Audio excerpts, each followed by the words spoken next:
अस्सलाम वालेकुम। आज की वीडियो में हम बात करेंगे एक मशहूर और आम इस्तेमाल होने वाली मेडिसिन मेफेनेमिक एसिड के बारे में।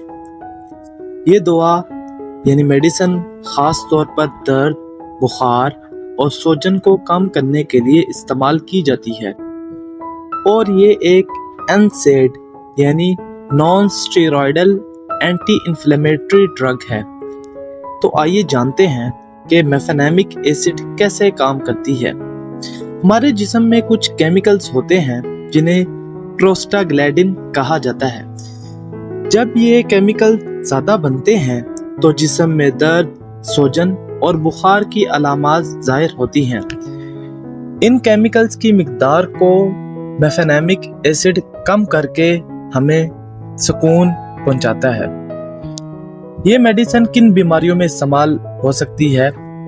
तो ये मेडिसिन पीरियड्स के दौरान जो दर्द होता है उसमें इस्तेमाल की जाती है। दांत का दर्द, पट्ठों और जोड़ों का दर्द, सर दर्द और बुखार के साथ जो जिस्म में दर्द होती है उसमें इस्तेमाल की जाती है।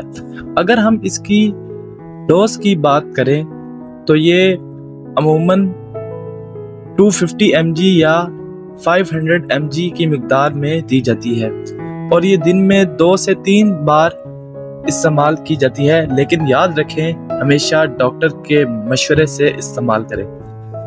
अब बात करते हैं कि इसके मुमकिना साइड इफ़ेक्ट्स क्या हैं।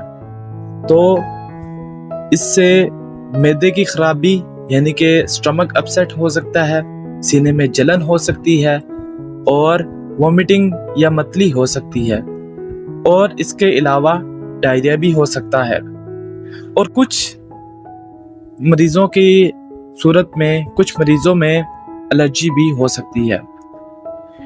कुछ एहतियाती बातें भी ज़रूरी हैं जिनको समझना ज़रूरी है। अगर आपको पहले से मैदे का अल्सर है, गुर्दों या जिगर की बीमारी है या आप एक हामला औरत हैं तो इस मेडिसिन को इस्तेमाल करने से पहले डॉक्टर से लाजमी तौर पर मशवरा कर लें। याद रखें, मेफेनेमिक एसिड एक फ़ायदेमंद दवा है, मगर इसका सही इस्तेमाल और सही वक्त पर और सही खुराक में इस्तेमाल करना बहुत ज़रूरी है। अगर आपको वीडियो पसंद आई हो तो लाइक, शेयर और सब्सक्राइब ज़रूर करें और कमेंट में बताएं कि अगली वीडियो किस दवा पर बनाई जाए। अल्लाह हाफिज़, अपना ख्याल रखें।